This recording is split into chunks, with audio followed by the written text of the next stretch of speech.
출애굽기 2장 1절에서 10절.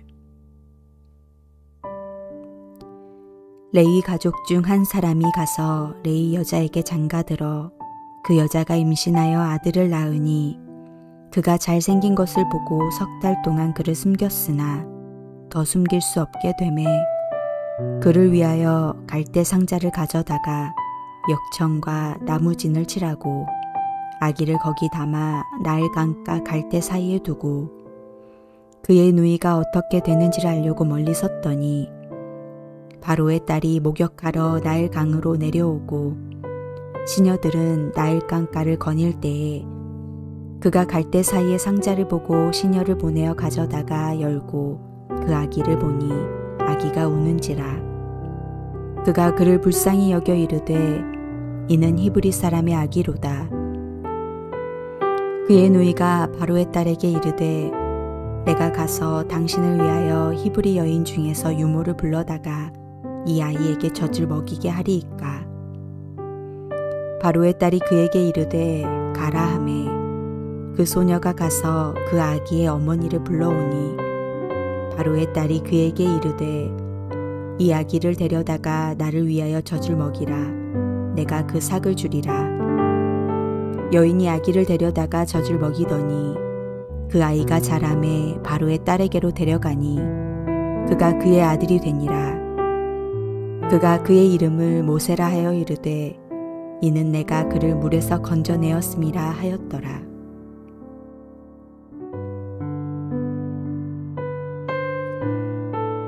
히브리인들에게는 가혹한 시절이었습니다. 히브리 산파들의 노력에도 불구하고 갓 태어나는 히브리 사내 아이는 죽음의 위협에 처해 있었습니다. 세상에는 하나님의 법을 따르기 위해 세상의 법을 거스르다가 어려움을 겪는 사람이 있는 반면 세상의 법에 순응하며 따라가는 사람도 있습니다. 이런 사람들로 인해 세상은 점점 더 위험한 곳으로 변해갑니다. 애굽의 민족 말살 정책으로 인해 이스라엘 백성의 고역은 날로 심해지고 있습니다.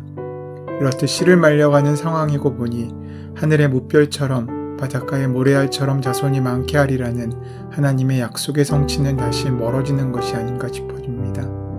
그러나 하나님께서는 이들의 고통을 그냥 두지 않으십니다. 아브라함에게 이삭, 야곱, 그의 12아들, 70명의 가족, 그리고 민족 형성으로 이어지던 이스라엘이 말살되어질 위기에 놓이자 출애굽을 준비하신 것입니다. 출애굽의 이유는 이렇게 위기 가운데서 설명되어집니다. 이 즈음 기묘하고도 기구한 출생과 성장을 거쳐 한 사람이 준비되고 있습니다. 태어나면서부터 죽을 운명에 처했던 출생 과정, 히브리인이면서도 애굽의 궁전에서 학문과 교양을 닦는 성장 과정, 외롭고 고된 미디아 광야에서 하나님의 때를 40년간 기다려야 했던 역경을 통과하는 모세가 바로 그 사람입니다. 영화보다 더 영화 같은 인생을 실제로 산 모세를 통해서 하나님은 출애굽이란 놀라운 사건을 준비하십니다. 모세의 출생과 성장의 40년, 미디안 광야 생활 40년을 앞에 80년 동안의 내용이 출애굽기 2장 단 한 장에 기록되고 있습니다. 출애굽기 전체가 약 100년의 안팎의 시간 동안 일어난 사건을 기록한 것을 감안한다면 출애굽기 2장은 상당한 스케일의 큰 장이라고 할 수 있습니다. 출애굽기 2장의 전반부에는 세 사람의 여인의 이름이 등장합니다. 레위인 가족에게 한 아이가 태어났습니다. 아들이었습니다. 그러나 그 아이의 운명은 풍전등화였습니다. 그런데 성경은 그가 잘생긴 것을 보고 석 달 동안 그를 숨겼다라고 말합니다. 잘생겼다는 말은 그 아이의 외모에 대한 평가이기도 하겠지만 아이에게 느껴지는 범상치 않은 느낌을 전달하기 위해 선택된 말일 것입니다. 모세는 태어나자마자 죽을 운명에 처해 있었습니다. 아이가 태중에 있을 때 그 어머니가 얼마나 불안했겠습니까? 그녀에게 태교 같은 것은 사치스러운 단어였을 것입니다. 한 생명이 탄생했으나 친지, 이웃을 모아놓고 축하하기는커녕 행여 울음소리가 집 밖으로 나갈까 노심초사하며 석 달 동안 숨어서 키웠습니다. 이러한 최악의 육아 조건에서 모세라는 거목이 자라날 수 있음을 우리는 기억해야 합니다. 요즘은 부모 노릇하기가 얼마나 힘든지 온갖 좋은 교육 환경을 만들어주는 것이 사랑의 표현인 것처럼 알아서 자기 자식을 세상의 중심에 놓고 떠받듭니다. 환경의 중요함을 경시하는 것은 결코 아니지만 환경만으로 인생이 세워지는 것은 아니라는 사실을 기억해야 됩니다. 아무리 앞뒤 좌우를 둘러봐도 자신이 피할 수 없는 열악한 상황에 있을 때 모세를 기억해 보십시오. 어차피 죽을 것 같아 이름조차 지음받지 못하고 어머니를 유모라 부르며 자랐던 모세를 말입니다. 아이의 울음소리가 점점 더 커져가고 더 이상 아이를 숨겨 키울 수 없게 되었습니다. 그럼에도 불구하고 그 부모는 아기를 포기하지 않았습니다. 더 이상 아기를 숨길 수 없음을 알게 되자 그들은 갈대 상자를 가져다가 역청과 나무진을 칠하고 아기를 강가 갈대 사이에 두었습니다. 하나님께 맡긴 것입니다. 아이의 누이는 먼 발치에서 그 갈대 상자를 바라보고 있습니다. 그때 바로의 딸이 시녀들과 함께 강가로 나왔다가 그 상자를 발견합니다. 공주는 울고 있는 그 아이가 히브리 사람의 아이인 것을 즉각 알아차립니다. 하지만 공주는 그 아이에 대한 연민의 마음이 솟구쳐 차마 그를 다시 강물에 던지지 못했습니다. 애국 공주의 눈에도 불쌍해 보였던 아기, 이것이 모세의 생후 3개월의 현주소였습니다. 그러나 하나님께서는 이 불쌍한 아기를 향하여 만만치 않은 계획을 세우고 계셨습니다. 그때 아이의 누이가 등장하며 말합니다.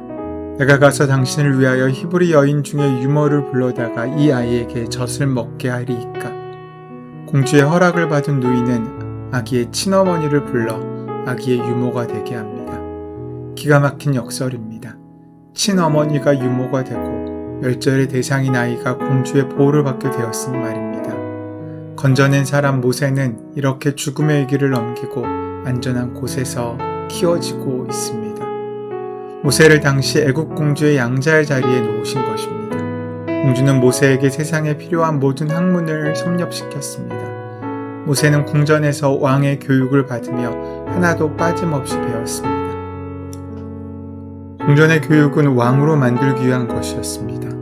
만약 모세가 이렇게 애굽의 최고의 학력을 소유하지 않았다면 그는 애국심에 불타는 한 히브리 청년의 자격만을 가지고 어느 날 갑자기 동족을 선동해서 애굽에서 데리고 나오려 했다면 아마 피해 사륙전쟁이 벌어졌을지도 모릅니다. 그러나 하나님께서는 모세로 하여금 바로와의 한판 승부를 하게 하십니다. 그리고 바로와 협상하고 담판을 질 수 있는 사람인 바로와 동등한 정도의 지위와 실력을 지닌 자리가 있습니다. 그래서 하나님께서는 모세를 40년 동안 애굽의 제도권 핵심에 심어놓고 훈련을 시키신 것입니다. 하나님은 애굽을 단숨에 쓸어버리시고 이스라엘 백성을 출애굽시키는 방법을 택하지 않으셨습니다. 바로와 대등한 위치에서 협상할 수 있는 사람을 준비시키시고 그를 통하여 일하시려는 하나님의 계획을 이루어 가셨습니다. 결국 애굽에서의 40년은 6개월 동안 펼쳐지는 바로와의 담판을 위한 것이었습니다. 40년 동안 애굽의 궁전에서 먹고 살았으면 애굽 사람이 다 되었을 만도 한데 모세는 여전히 이스라엘 백성에 대한 뜨거운 가슴을 가진 사람이었습니다.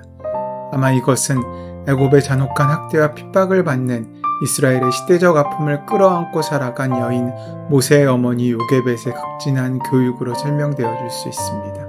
어머니이지만 유모가 되어서 자신의 자식을 키우면서 싹을 받아야 하는 기막힌 운명을 가진 모세의 어머니 요게벳은 아마 모세를 눈물 나는 기도 가운데 키웠을 것입니다.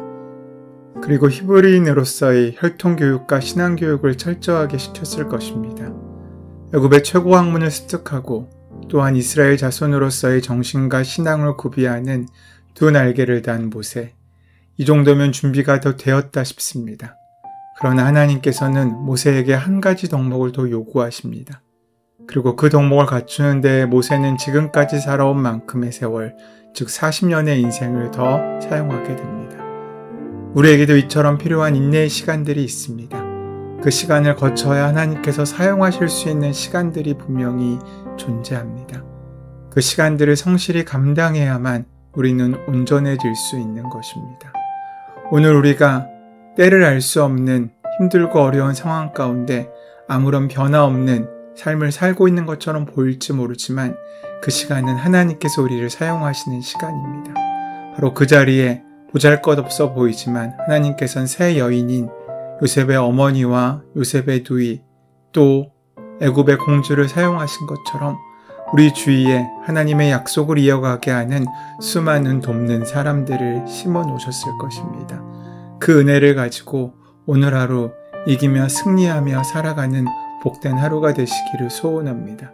그래서 하나님께서 사용하시기에 합당한 자로 설 수 있는 우리가 되기를 소원합니다. 은혜해 주님 감사합니다. 고난 가운데 피난처가 되시고 또 우리에게 그 고난을 선용하셔서 우리를 온전케 하실 줄 믿사오니 믿음으로 순종하게 하여 주시옵소서. 예수 그리스도의 이름으로 기도드립니다. 아멘. 이제 다 함께 오늘 주신 말씀을 함께 묵상하며 나에게 주신 말씀으로 만나시기 바랍니다. 오늘 하루 시작하면서 우리를 한숨 짓게 만드는 여러 가지 문제와 어려움들 하나님께 온전히 맡기시고 소망으로 일어나 복된 하루를 살아간 우리가 되기를 소원합니다. 함께 기도하시겠습니다.